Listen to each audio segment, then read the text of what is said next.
Bir yigit o'zbek bola Madina Munavvaradan foundation kurs deymiz, tayyorlanib o'qib yurar ekan, o'qishga kirish uchun jamiyaga.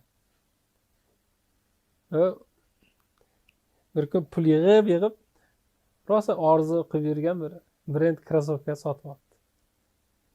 Mazza qilib kiyib yurib, masjidga kirib, bir kuni namoz o'qib chiqadigan holatda o'ziga o'xshagan boshqa bir musofir bola yig'lab o'tirib ekan. Nima yig'layapsan? Oyoq kiyimim kimdir kiyib ketib qolibdi yo o'g'irlab ketibdi. Yalang'oyoq qoldim. Nima qilishimni bilmayman. Yangi kelgan bolam ekan. Va bu bizning qahramonimiz ichida kurash boshlangan. Berib oyoq kiyiming. Sen uni hech kamchiliging yo'q. Sen ham musofirsan. O'zing o'z zo'rg'a pul yig'ib olding. Orzungdagi ishni yaxshi ko'radiganligi.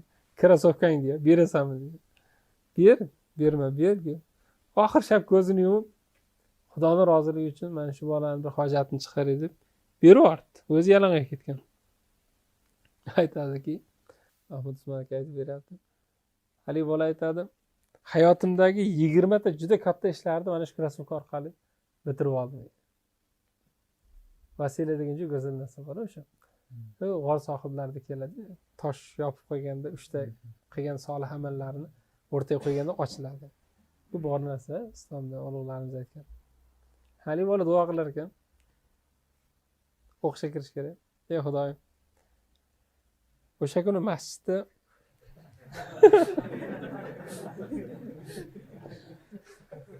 hali bola krossovka, oyoq kiyim yo'q edi. Shu krossovkaga o'zim ham muhtoj edim. Lekin seni roziliging uchun berib yubordim. Uni sen bilasan, men bilaman, hali bola biladi. Uni boshqa ko'rmadim. Endi sen bilan men qoldik.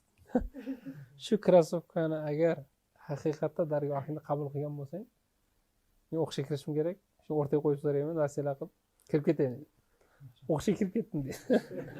Undan keyin katta kitoblar yodlash kerak dedi. Zehn pas. Ey Xudoyim, hali krossovka bor-ku dedi. Shuni o'rtaga qo'yib so'rayman.